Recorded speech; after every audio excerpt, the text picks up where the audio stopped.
అందరికి నమస్కారం. నేను మీ Chigada Vamsi, Janasena party central Andhra convener మాట్లాడుతున్నాను. ఈ రోజున రాష్ట్రంలో కూటమి ప్రభుత్వం చాలా చక్కగా రాష్ట్రంలో ప్రజలందరికీ కూడాను ఏదైతే మేము ఎన్నికల మేనిఫెస్టోను ప్రకటించినట్టు ఎన్నికల హామీలు ఉన్నాయో అవన్నీ కూడాను అన్ని అవలంబిస్తూ ప్రజలందరికీ కూడాను మంచి సంక్షేమ పథకాలు అందిస్తూ అదేవిధంగా అభివృద్ధి వైపు ఏదైతే రాష్ట్రం అంతా కూడా అభివృద్ధి కుంటుపడి రాష్ట్రం పతనావస్థకి శిథిలావస్థకి తీసుకెళ్లేటువంటి జగన్ ప్రభుత్వం నుంచి ఈ రోజు ప్రజలు మా కూటమి ప్రభుత్వానికి పట్టం కట్టిన తర్వాత ఈ రోజున అభివృద్ధి పథకం వైపు రాష్ట్రాన్ని తీసుకెళ్తున్నటువంటి క్రమంలో ఏదైతే వైఎస్ఆర్ కాంగ్రెస్ పార్టీని ప్రజలందరూ కూడా చిత్కరించుకొని వారు చేసిన వినాశకానికి ప్రజలు బుద్ధి చెప్పి ఈ రోజున వారిని 11 సీట్లకి వాళ్ళని ఈ రోజు పక్కన కూర్చోబెడితే దాన్ని భరించలేనటువంటి వైఎస్ఆర్ కాంగ్రెస్ పార్టీ నాయకులు అవ్వచ్చు, పార్టీ అధ్యక్షులు జగన్మోహన్ రెడ్డి గారు అవ్వచ్చు, మిగిలిన నాయకులు గతంలో గాని ఇప్పుడు గాని ఎప్పుడు కూడాను చంద్రబాబు నాయుడు గారి మీద అవ్వచ్చు, వాళ్ళ సతీమణి గారి మీద అవ్వచ్చు, అదేవిధంగా జనసేన పార్టీ అధ్యక్షులు మా నాయకులు పవన్ కళ్యాణ్ గారి మీద కూడా మితిమీరినటువంటి వ్యాఖ్యలు ఎన్నో చేశారు, చేస్తూ ఉన్నారు. ఈ రోజును చూస్తూ ఉంటే ప్రకాశం జిల్లా ఎర్రగొండపాలెం నియోజకవర్గం ఎమ్మెల్యే అయినటువంటి తాడిపత్రి చంద్రశేఖర్ గారు ఏదైతే పవన్ కళ్యాణ్ గారు జనసేన పార్టీ అధినేత రాష్ట్ర ఉప ముఖ్యమంత్రి వర్యులు పవన్ కళ్యాణ్ గారిని ఉద్దేశిస్తూ పిచ్చి పిచ్చి ప్రేలాపనలు పిచ్చి పిచ్చి మాటలు మాట్లాడుతున్నారు. చంద్రశేఖర్ గారు నాకు వ్యక్తిగతంగా గతంలో వైఎస్ఆర్ కాంగ్రెస్ పార్టీ అధికార ప్రతినిధిగా ఎన్నో డిబేట్స్ లో నాకు ఆయనతో వ్యక్తిగత పరిచయం ఉండింది. డిబేట్స్ లో మేము కూడా జనసేన పార్టీ నుంచి నేను మాట్లాడేవాడిని, ఆయన కూడా అదేవిధంగా వైఎస్ఆర్ కాంగ్రెస్ పార్టీ నుంచి వచ్చేవారు. ఆయన మీద నాకు కొంచెం సదాభిప్రాయం ఉండేది. ఎందుకంటే కంటెంట్ తో వస్తాడు, ఆయనతో పాటు డిబేట్కి వెళ్ళేటప్పుడు ఖచ్చితంగా నేను కూడా ఎంతో ప్రిపేర్ అయ్యేవాడిని. ఈ రోజు నాకు జగన్ ఏదైతే ఆయన 2024 ఎన్నికల్లో ఎమ్మెల్యేగా గెలిచిన తర్వాత ఏ విధమైనటువంటి భాష మాట్లాడుతున్నారంటే జగన్మోహన్ రెడ్డి గారి రాజారెడ్డి రాజ్యాంగం ఏదైతే ఉంటుందో ఆ పార్టీలో అందులో ఒక పురాణం ఉంటుంది. ఏం పురాణం అంటే బూత్ పురాణం. అది రాజారెడ్డి రాజ్యాంగంలో ఒక పర్టికులర్ ఒక సెక్షన్ ఏముంటుందంటే ఒక చాప్టర్ అనమాట. అది బూత్ పురాణం అని, రాజారెడ్డి బూత్ పురాణం అని. ఆ బూత్ పురాణాన్ని వాళ్ళు వంట పోసుకొని వాళ్ళందరినీ కూడా అవకాశం పోసుకొని వాళ్ళందరూ కూడా జగన్మోహన్ రెడ్డి గారి కళలో ఆనందం చూడటం కోసం అని చెప్పేసి మా అధ్యక్షుడు పవన్ కళ్యాణ్ గారిని అవ్వచ్చు, అదేవిధంగా చంద్రబాబు నాయుడు గారిని అవ్వచ్చు, పలుసలు చేసేటువంటి పిచ్చి పిచ్చి మాటలు మాట్లాడుతూ ఉంటారు. ఈ రోజున చంద్రశేఖర్ గారు, తాడిపత్రి చంద్రశేఖర్ గారు పవన్ కళ్యాణ్ గారిని ఉద్దేశించి పిచ్చి మాట మాట్లాడుతున్నారు. ఏమైనా నేను మీకు ఒకటే అడుగుతున్నాను, సూటిగా అడుగుతున్నాను, స్పష్టంగా అడుగుతున్నాను. చంద్రశేఖర్ గారు మీరు సమాధానం చెప్పండి.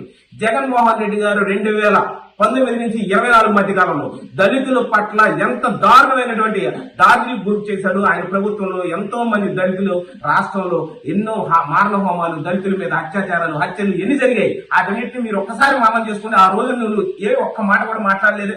ఈ రోజు మళ్ళా చెప్తున్నాను, డాక్టర్ సుధాకర్ ఎవరైతే ఉన్నారో మాస్క్ కోవిడ్ టైంలో మాస్క్ అడిగిన పాపానికి ఆయన మానసికంగా వేధించి ఆయన మరణానికి కారణం వైఎస్ఆర్ కాంగ్రెస్ పార్టీ అధ్యక్షుడు జగన్మోహన్ రెడ్డి, వైఎస్ఆర్ కాంగ్రెస్ పార్టీ నాయకులు కాదా అని చెప్పేసి నేను మళ్ళా మీకు గుర్తు చేస్తున్నాను.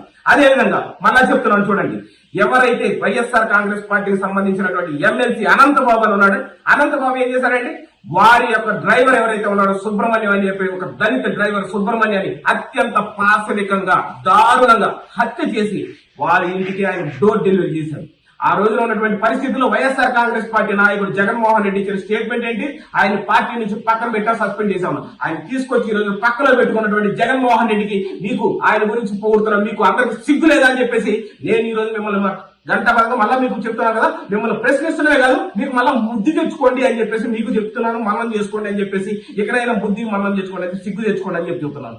ఈ రోజున కూడా మళ్ళీ చెప్తున్నాను, 2024లో జరిగినటువంటి ఎన్నికలు దళితుల ఆత్మగౌరవానికి జగన్మోహన్ రెడ్డి అహంకారానికి జరిగినటువంటి పోరాటంలో ఈ రోజు దళితుల ఆత్మగౌరవం గెలిచింది, ఆంధ్ర ప్రజల ఆత్మగౌరవం గెలిచింది. అది మీరు మీకు మళ్ళా గుర్తు చేస్తున్నారు. జగన్మోహన్ రెడ్డి అహంకారం దిగేంత వరకు రాష్ట్ర ప్రజలు మీకు బుద్ధి చెప్తూనే ఉంటారు. వైఎస్ఆర్ కాంగ్రెస్ పార్టీలో ఉన్నటువంటి నాయకులు కొడాలి నాని గారు అవ్వచ్చు, పేరు నాని కావచ్చు, అంబటి రాంబాబు గారు అవ్వచ్చు, మీరు అవ్వచ్చు, ఎవరైనా సరే ఇటువంటి పిచ్చి ప్రలాపనలు మానేంత వరకు కూడా ప్రజలు మిమ్మల్ని చెప్పులతోటి రాళ్లతోటి రాష్ట్రం నుంచి తరిమి కొడతారు. కేవలం ఓడతారే కదండి, ప్రజలందరూ కూడా చిత్కారానికి మీరు పోయారు. మీ భాష మీరు మాట్లాడుతున్న భాష ఎంత దారుణమైన భాష. ప్రజలు అందుకే మిమ్మల్ని చివరించుకున్నారు, చిత్కరించారు.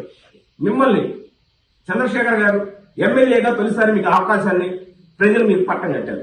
ఒకసారి ఎమ్మెల్యేగా మీకు అవకాశం ఇస్తే ఎమ్మెల్యేగా ఎందుకు ఉండాలండి? మీరు శాసనసభలోకి వెళ్లి ప్రజా సమస్యల మీద పోరాటం చేయాలి. ప్రతిపక్షంలో ఉన్నామో లేకపోతే ప్రతిపక్ష హోదా లేనటువంటి వ్యక్తిగా ఎమ్మెల్యేగా వచ్చినా సరే ఆ పార్టీ నుంచి ప్రాతినిధ్యం వహిస్తూ అసెంబ్లీలోకి వచ్చిన సమయంలో మీరు మీ నియోజకవర్గం ఎర్రగొండపాలెం ప్రాంత నియోజకవర్గం వాసుల సమస్యల గురించి అసెంబ్లీకి వచ్చి చర్చించాల్సింది పోయి మీరేం చేస్తున్నారు?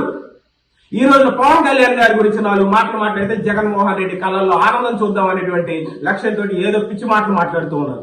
ఇటువంటి పిచ్చి పిచ్చి ప్రేరేపణలు మీరు ఇక్కడి నుంచి ఎప్పుడు చేయకండి. ఎందుకంటే అసెంబ్లీ కూడా రాకుండా మీ నాయకుడు జగన్మోహన్ రెడ్డి గారు అవ్వచ్చు, మీతో ఆయనతో పాటు గెలిచిన మీలాంటి 10 మంది అవ్వచ్చు, మీరు ఏదో మొహం చల్లేసి తిరుగుతున్నారు. కేవలం మమ్మల్ని లేదు మా అధ్యక్షుడు పవన్ కళ్యాణ్ గారి మీద, అదేవిధంగా చంద్రబాబు నాయుడు గారి మీద అక్కసుతో భరించలేక ఆయన జగన్మోహన్ రెడ్డి గారి కళ్ళల్లో ఆనందం చూడటం కోసం ఇటువంటి మాటలు మాట్లాడితే ప్రజలు హర్షించే సమస్య లేదండి. ఇంకొక మాట చెప్తున్నాను, ఏమండి, జగన్మోహన్ రెడ్డి గారి ప్రభుత్వంలో దళితుల పట్ల, దళితులకు ఏదైతే ఎస్సీ ఎస్టీ సప్లై నిధులు ఉంటాయో అందులో 28,147 కోట్ల రూపాయలు సప్లై నిధులను డైవర్ట్ చేసి నవరత్నాల రూపంలో జనాలందరికీ కూడా తాయిలాలుగా పంచిపెట్టినప్పుడు నోట్లో ఏం పెట్టుకున్నారు? వైఎస్ఆర్ కాంగ్రెస్ పార్టీ నాయకుడైనటువంటి ఎమ్మెల్యే అయినటువంటి తాటిపత్తి చంద్రశేఖర్ గారిని నేను అడుగుతున్నాను, ఆ డబ్బుల్ని పక్కదాన్ని మళ్ళీస్తే నువ్వేం పెట్టుకున్నావు నోట్లో? నువ్వు ఆ మాట దానికి సమాధానం చెప్పని చెప్పేసి నేను మిమ్మల్ని అడుగుతున్నాను. నేను మళ్ళా చెప్తున్నాను, దళితుల పట్ల, దళితులకు రావాల్సినటువంటి చంద్రబాబు నాయుడు గారు మా కూటమి ప్రభుత్వం 2014 నుంచి 19 వరకు ఏదైతే 27 రకాల స్కీములు మేము ఏదైతే పెట్టడం జరిగిందో ఆ స్కీములన్నింటినీ కూడా రద్దు చేసినటువంటి నీచమైన చరిత్ర జగన్మోహన్ రెడ్డి గారిని కాదా అని చెప్పేసి మేము మళ్ళా ప్రశ్నిస్తున్నాను. జగన్మోహన్ రెడ్డి గారిని మీరు మళ్ళా వంత పడుతున్నారని ఈ రోజు దళితులందరి పట్ల ఆయన ఏదో పెద్దన్న ఈ అన్న అంటున్నారు. దళితుల పట్ల పెద్దలు కాదండి, దళితుల పట్ల పడినటువంటి రావందు జగన్మోహన్ రెడ్డి అని చెప్పేసి మళ్ళా చెప్తున్నాను. పవన్ కళ్యాణ్ గారు, మా నాయకుడు పవన్ కళ్యాణ్ గారు ఈరోజు దళితులకి పవన్ కళ్యాణ్ గారు పెద్దన్నగా ఈ రోజు ముందుకు వచ్చాడు. రాష్ట్ర ప్రజలందరూ కూడా అండగా ఉన్నాడు. అందరినీ కూడా మాకు కులం, మతం, ప్రాంతం ఏ విధమైనటువంటి తారతమ్యం లేకుండా అన్ని సామాజిక వర్గాల్ని, అన్ని ప్రాంతాలని కూడా అభివృద్ధి పదం వైపు నడిపించేటువంటి లక్ష్యంతో మా కూటమి ప్రభుత్వం ఈ రోజు ముందుకెళ్తుంది, పరిగెత్తిస్తామండి అభివృద్ధి వైపు. రాష్ట్ర ప్రజలందరూ కూడా ఈ రోజు ఎంతో ఆనందంతో ఉన్నారు. మీరు మళ్ళా వాటి భరించలేక ఈ విధమైనటువంటి మాటలు మాట్లాడితే ఖబర్దార్ మళ్ళా చెప్తున్నాను చూడండి. పిచ్చి పిచ్చి ప్రేరేపణలు వైఎస్ఆర్ కాంగ్రెస్ పార్టీ నాయకులు కావచ్చు, ఎవరైతే తాడిపత్తి చంద్రశేఖర్ గారు ఉన్నారో ఇటువంటి మీ కార్యకర్తల దగ్గర జగన్మోహన్ రెడ్డి గారి పుట్టినరోజు వేడుకలో వారిని ఉత్సాహపరుద్దామని చెప్పేసి ఈ విధమైనటువంటి భాష మీరు మాట్లాడితే మరొకసారి చెప్తున్నాను చూడు, ఇటువంటి పునరావృతం అవ్వకుండా చూడాలని చెప్పేసి మీకు మళ్ళా చెప్తున్నాను. ఇటువంటివి వాటిని గుర్తించాలి. మీకు ఏదైనా సమస్యలు ఉన్నాయా? మీ నియోజకవర్గం ఎర్రగొండపాలెం నియోజకవర్గ ప్రజలకి ఏదైనటువంటి మౌలిక సదుపాయాలు, లేకపోతే మీ నియోజకవర్గానికి ఏమన్నా నిధులు కావాలా, రండి. ఖచ్చితంగా మా నాయకుడు ఉప ముఖ్యమంత్రి పవన్ కళ్యాణ్ గారి దగ్గర మిమ్మల్ని తీసుకెళ్తాం. మీ నియోజకవర్గానికి కావాల్సినటువంటి నిధులు, ప్రజల సమస్యల గురించి తీసుకురండి. వాటిని పరిష్కారం అయ్యే విధంగా వాటికి మీ నియోజకవర్గానికి నిధులు ఇప్పించే క్రమంలో, ఖచ్చితంగా అభివృద్ధి వైపు వెళ్లే క్రమంలో మేమందరం కూడాను మీకు ఖచ్చితంగా ఉపయోగపడతాం. అంతేగాని ఏదో ఈ బూతులు మాట్లాడతాను, ఏదో పిచ్చిగా మాట్లాడతాను, పవన్ కళ్యాణ్ గారి బాడీ షేమింగ్ చేస్తాను, లేకపోతే ఆయన హెయిర్ స్టైల్ గురించి ఆయన సినిమా హీరో అండి, ఆయన పవర్ స్టార్ పవన్ కళ్యాణ్ అంటారు. ఆయన సినిమా రంగంలో, రాజకీయ రంగంలో తెలుసు కదా మీకు. రాజకీయ రంగంలో ఏంటంటే అతను సినిమా రంగంలో పవర్ స్టార్, రాజకీయ రంగంలో జగన్ కి మొగుడు స్టార్ అంటారు అనమాట. సో పిచ్చి మాటలు కూడా మేము మాట్లాడటానికి మీకులాగా మా వల్ల కాదు కాబట్టి, మా నాయకుడు మాకు అటువంటి భాషని నేర్పించలేదు. మమ్మల్ని కొంచెం హుందాగా ఉండమన్నారు కాబట్టి ఖచ్చితంగా మేము హుందాగా ఉంటాం.